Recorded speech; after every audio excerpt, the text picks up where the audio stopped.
Hello there, I'm Mark and you're watching Outside Views, and today we're diving into a topic that's been making waves and maybe a few ripples across the travel industry. Post-Brexit travel winners and losers in the European travel market. It's a complex subject, but we're going to break it down, make it, kinda understandable, and hopefully even a little bit entertaining. But let's get started. When the UK voted to leave the European Union, it sent an immediate shockwave through various sectors, and tourism was no exception. There was a palpable sense of uncertainty, a kind of collective holding of breath, wondering what travel would look like. Initially, we saw some shifts in tourism sentiment. Concerns about passport stamps, potential visa requirements, and even the simple question of what documents do I need created a hesitation for many. And this ripple effect wasn't uniform. Some sectors felt it more acutely than others. Visitor numbers for certain segments, especially those reliant on short-haul European trips, saw an initial dip. Revenue naturally followed suit in those areas. The biggest impact was arguably the uncertainty surrounding travel regulations. For both inbound and outbound travelers, the clear, predictable framework of pre-Brexit travel evaporated, replaced by a fog of questions. And this, understandably, impacted travel plans, causing some to postpone or reconsider their destinations. But as with any major change, new opportunities emerged. While international travel faced its hurdles, Brexit inadvertently sparked a boom for domestic tourism within the UK. Suddenly, staycations became not just a trend, but a necessity for many. And there was a significant shift in focus, with more Britons exploring the beauty and diversity right on their doorstep. And several factors fueled this trend. Cost considerations certainly played a role, with currency fluctuations and potentially higher international travel costs. Staying local often made more financial sense. But it wasn't just about the money. There was a renewed appreciation for local experiences, a rediscovery of hidden gems, and even a sense of national pride in exploring one's own country. And we've seen countless examples of thriving domestic destinations and businesses benefiting from this shift. Coastal towns, national parks, and historic cities across the UK reported significant increases in visitor numbers. Local B&Bs, independent restaurants, and unique attractions, which might have struggled before, found a new lease of life thanks to the influx of domestic tourists. And it's a fascinating example of how a challenge can inadvertently lead to a renaissance.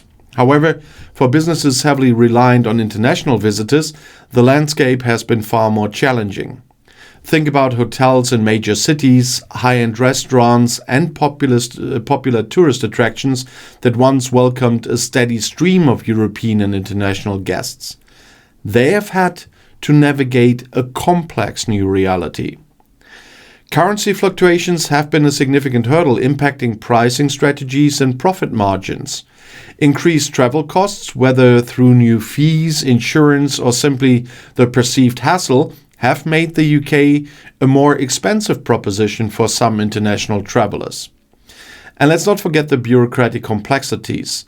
Passport requirement, passport stamping, potential longer border queues, and the introduction of systems like the ETA have added layers of administration. And these factors have directly impacted their operations, forcing many to adapt or face significant losses. To remain competitive, businesses have been implementing various strategies. Many are focusing on diversifying their markets, actively targeting visitors from outside the EU, particularly from North America and other long-haul destinations. Others are enhancing their digital marketing efforts, using technology to reach broader international audiences and streamline the booking process. Innovation and resilience have become key. So, what do the long-term implications of Brexit look like for the UK tourism industry? It's a continuous process of adaptation and evolution. We are likely to see a greater emphasis on niche markets and specialized tourism offerings. Think bespoke cultural tours, adventure holidays in lesser-known regions, or even culinary experiences tailored to specific interests. Yes, I put the UK and culinary in one sentence. And these can attract discerning travelers who are less deterred by broader travel complexities. Technology and digital marketing will play an increasingly vital role. From virtual tours to personalized online itineraries and targeted social media campaigns, these tools are essential for connecting with international audiences and showcasing the best of UK tourism. It's about leveraging digital platforms to overcome geographical and regulatory barriers. The industry is learning to work smarter, to be more agile, and to constantly seek new ways to engage with potential visitors from around the globe. So, in summary, the post-Brexit European travel market presents a fascinating paradox. Of course, mostly changed because of Brexit. On the one hand, we've seen a clear boost for domestic tourism, with local businesses and destinations emerging as significant winners in the UK, and this renewed focus on the internal market has fostered a vibrant staycation culture. On the other hand, businesses that historically relied on the frictionless flow of international visitors, particularly from the rest of Europe, have faced considerable challenges, making them the relative losers in this new landscape, at least in the short to medium term. However, the story doesn't end here. The potential for long-term growth and innovation within the UK tourism sector remains strong. This is about resilience, about strategic adaptation, and a willingness to explore new avenues and markets. The UK's rich history, diverse landscapes, and vibrant culture will always be a draw, and the industry is working hard to ensure that appeal remains strong. And now, I would love to hear your thoughts. Have you traveled to or from the UK recently?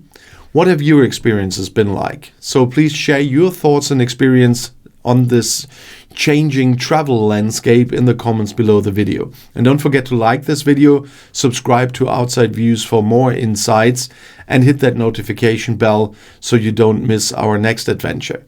Thanks for watching, and I'll see you in the next video, and the next one is right here in the end screen.